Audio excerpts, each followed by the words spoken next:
আমি আমার দল আমি চাইবো, যেহেতু আমি এক মাস ধরে দলের হয়ে প্রচার করেছি, আমি চাইবো আমার দল আবার সরকার করুক। এটা আমার মনে হয় এটা তো অন্যায় না। যে কোনো দল তাদের কর্মীরা যেভাবে চায়, আমি আমার দলের জন্য আমি সেটাই চাই, কি আমার দল যেন চতুর্থবারের জন্য মমতা ব্যানার্জির শপথ থেকে। এটা তো আমার স্বপ্ন, এটা আমার ইচ্ছে।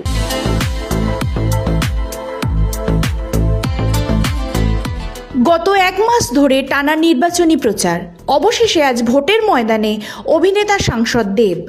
দ্বিতীয় দফার নির্বাচনে নিজের ভোটাধিকার প্রয়োগ করলেন তিনি। ভোট দেওয়ার পর দেবের স্পষ্ট বার্তা, আমি চাইব আমাদের দল চতুর্থবারের জন্য আবার সরকার গঠন করুক। নির্বাচনে ব্যস্ততার মাঝেও সাধারণ মানুষের সঙ্গে সময় কাটানো থেকে শুরু করে প্রচারের একাধিক মুহূর্ত সব কিছুই ছিল নজরকাড়া। আজ ভোট দিয়ে সেই প্রচারের শেষ পর্বে দাঁড়িয়ে দেবের গলায় আত্মবিশ্বাসের সুর। এবার কি ফিরবে তার দল? তার উত্তর লুকিয়ে ভোট বাক্সে। এবার আমার মনে হয় আমার জবে থেকে ভোট দিচ্ছে সাউথ সিটিতে দিয়ে আর কি, তো এইবারও তাই। এটাই বলবো কি, প্রত্যেকটা দল সবাই লড়াই করছে নিজের দলকে জেতানোর জন্য। তাদের কর্মীরা তাদের সবাইকে শুভেচ্ছা। কারণ আজকে আমার যেহেতু দুটো ফেজ, একটা ফেজ 1 হয়ে গেছে, phase 2 the biggest festival Indian democracy. আমি বলবো কি সবাই যেন এই গণতান্ত্রিক অধিকারটা ইউজ করে এবং একটা ভালো সরকার, একটা ভালো মানে একটা ভবিষ্যৎ যেন আমরা আমাদের ভোটের মাধ্যমে করতে পারি, এটাই অনুরোধ করবো। প্রচুর ভোট পার্সেন্টেজ বেড়েছে এবং কোথাও একটা বলা হচ্ছে যে কোথাও গেরুয়া এবং সবুজের একটা সেই 50% একটা ওই বিষয়ে একটা শোনা যাচ্ছে। তুমি নিজেও দেখো অঙ্ক তো তাই বলছে। অঙ্ক কি বলছে, আগেরবার আমরা 85% ছিলাম, রাইট? আজকে যদি 7.5 কোটির মধ্যে যদি 90 লাখ ভোটার যদি বাদ যায়, এমনি 12%-এর বেশি ভোট বাদ চলে গেছে। আমরা এই 12% যদি 85 সঙ্গে অ্যাড করি, 90% তো এমনি উপরে চলে যাচ্ছে। এবং আমার মনে হয় কি এটা হওয়া উচিত। মানে যত বেশি ভোট পাবো তত বেশি ভালো। মানুষকে বোঝাতে হবে প্রত্যেকটা ভোট কিন্তু ইম্পর্টেন্ট। মানুষকে বোঝাতে হবে কি না, every vote matters, every vote counts. তো এটা ইটস এ গ্রেট থিং। রইল তৃণমূল কংগ্রেস এবং বিজেপি। আমি আমার দল আমি চাইবো, যেহেতু আমি এক মাস ধরে দলের হয়ে প্রচার করেছি, আমি চাইবো আমার দল আবার সরকার করুক। এটা আমার মনে হয় এটা তো অন্যায় না। যে কোনো দল তাদের কর্মীরা যেভাবে চায়, আমি আমার দলের জন্য আমি সেটাই চাই, কি আমার দল যেন চতুর্থবারের জন্য মমতা ব্যানার্জির শপথ থেকে। এটা তো আমার স্বপ্ন, এটা আমার ইচ্ছে। এবার বাকিটা 4 তারিখের মধ্যে আমরা সবাই জানতে পারবো, যেরকমভাবে তোমরা জানতে পারবে, যেরকমভাবে আমি জানতে পারবো। কারণ ভোট কে কাকে দিচ্ছে সেটা তো আমি ওই ভগবান, রাজনীতির ভগবান নই কি আমি ভবিষ্যৎবাণী করতে পারবো। এটাই বলবো কি মানুষ নিজের পছন্দের মতন লোক প্রার্থীকে ভোটটা দিক, এটাই সেখানেই আমার সমর্থন আছে।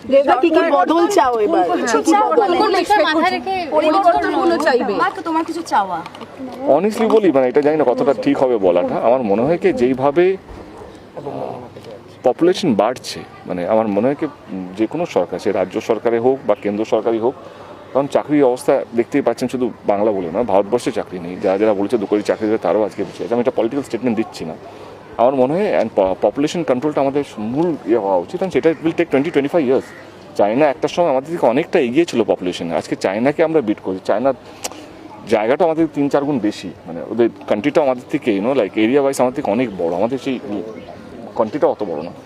আমার চাই কি দিদি যদি ফেরত আসে, দিদিকে বলবো এবং সরকারকে বলবো, যেই হোক না কেন। এবং আমার মনে হয় কি কেন্দ্র সরকার স্পেশালি সবকটা রাজ্য সরকারকে মিলিয়ে একটা লং টার্ম প্ল্যান করতে, এটা 20-25 বছর লাগবে এই প্ল্যানটা। এখন থেকে কিভাবে আমরা পপুলেশন কন্ট্রোলের মধ্যে যাব, কারণ এই পপুলেশন কন্ট্রোল করলেই দেখবে চাকরি, অনেক কিছু সমস্যার সমাধান হবে। তো আমার মনে হয় কি পপুলেশন কন্ট্রোলটা এখন আমাদের মূল বিষয় হওয়া উচিত। It will take 10-20 years. মানে এটা আজকে বললে 1 বছরের মধ্যে হবে না। এটা ঘাটাল মাস্টার প্ল্যানের মতো নয় কি 5 বছর plan. It will take 20-25 years, একটা রোড ম্যাপ। আমার অনুরোধ কেন্দ্র সরকার এবং রাজ্য সরকারকে এইটা নিয়ে একটা জয়েন্টলি ওভারঅল ইন্ডিয়াতে যদি একটা সব স্টেট মিলিয়ে, দেশের প্রধানমন্ত্রী মিলিয়ে যদি এটাকে নিয়ে উদ্যোগ নেয়। দেব, একটা খুব গুরুত্বপূর্ণ প্রশ্ন, যে কেন্দ্রীয় বাহিনী বেশ কড়াকড়ি বা বাড়াবাড়ি চোখে পড়েছে আজকে।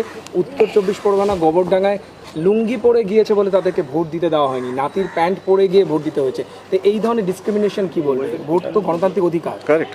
তোমাদের মনে হচ্ছে এটা অন্যায়? ধরে বলো হ্যাঁ না। তোমারও তো একটা সে আছে, রাইট?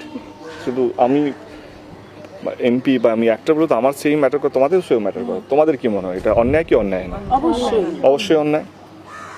এই অন্যায়ের বিরুদ্ধেই আমরা লড়ছি, মানে আমাদের দল লড়ছে। যেটা ভুল সেটা ভুল, বাট যেটা ঠিক সেটাকে ভুল প্রমাণিত করা হচ্ছে জোর করে, সেটা ভুল।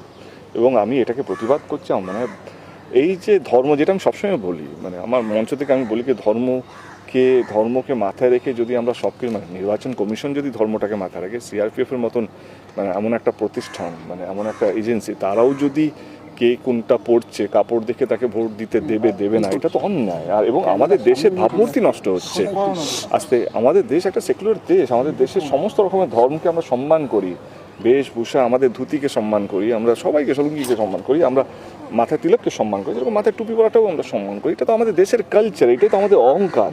সেই অহংকার ভেঙে যাচ্ছে কোথাও যেন মনে হয় কি একটা অন্য একটা ভাবমূর্তি যাদের কাছে আমরা এক্সপেক্ট করি না। একটা ঠিক আছে, পলিটিক্যাল লিডাররা বলছে, ভগবান ঠাকুরের নাম নিচ্ছে, এ করছে ও করছে, ঠিক আছে, কিন্তু এরকম একটা প্রতিষ্ঠান, এরকম একটা সিআরপিএফের মতন বা এজেন্সিসগুলো যার উপরে দেশ ভরসা করে, প্রধানমন্ত্রী বা মুখ্যমন্ত্রী আসবে আর যাবে, যেটা থেকে যাবে এরাই থেকে যাবে, ইসি বলো বা সিআরপিএফ বলো বা ইডি সিবিআই, এরাই তো থাকবে।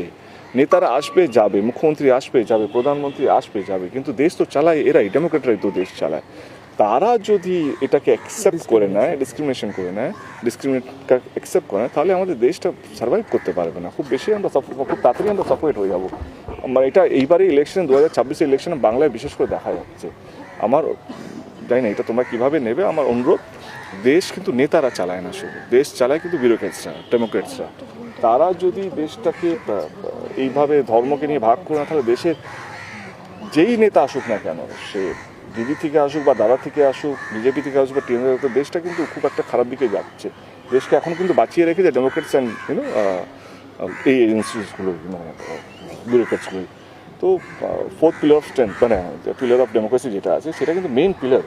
তারাও যদি ধর্ম ও মানে পক্ষপাতী হয়ে যায়, যে ধর্ম নিয়ে যদি করে, তাহলে এটা খুবই দুঃখজনক। এটা আজকের জন্য না, 2026, আজকে আমরা কবে কোথায় 29 এপ্রিলের কথা বলছি না, এটা 2030, 2040, এটা না আরও খারাপ হতে যাবে, আরও একটা অন্য দিকে চলে যাবে। এবং আমরা অ্যাজ এ কান্ট্রি, যেটা নিয়ে আমরা গর্ব করতাম, ডেমোক্রেটিক কান্ট্রি, একটা secular country, biggest democracy in the world, সেটা কোথাও যেন এখন কোথাও একটা চিহ্নতে চলে এসছে, একটা প্রশ্নমুখে চলে এসছে। আমাদের এই প্রশ্নগুলো ফেস করতে হচ্ছে, যেটা আমরা কোনোদিন ভাবিনি এই প্রশ্নটা আমাকে ফেস করতে হবে।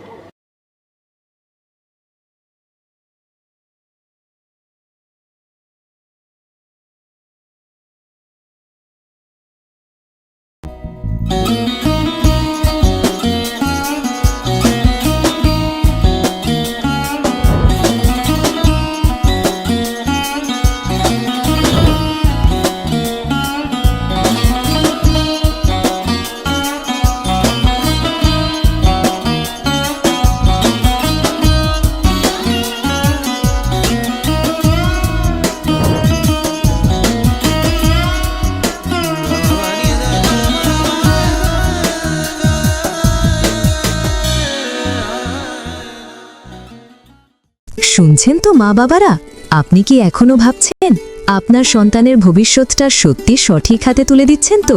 পড়াশোনা ঠিক আছে, কিন্তু মানসিক বিকাশ, আত্মবিশ্বাস, স্কিল, ধরুন এমন একটা স্কুল যেখানে বইয়ের চাপ নেই কিন্তু শেখার আনন্দ আছে, যেখানে পড়াশোনার সঙ্গে সঙ্গে এআই শেখে, স্কিল ল্যাবে হাতে কলমে শেখে, আর বড় মাঠে দৌড়ে দৌড়ে হাসে।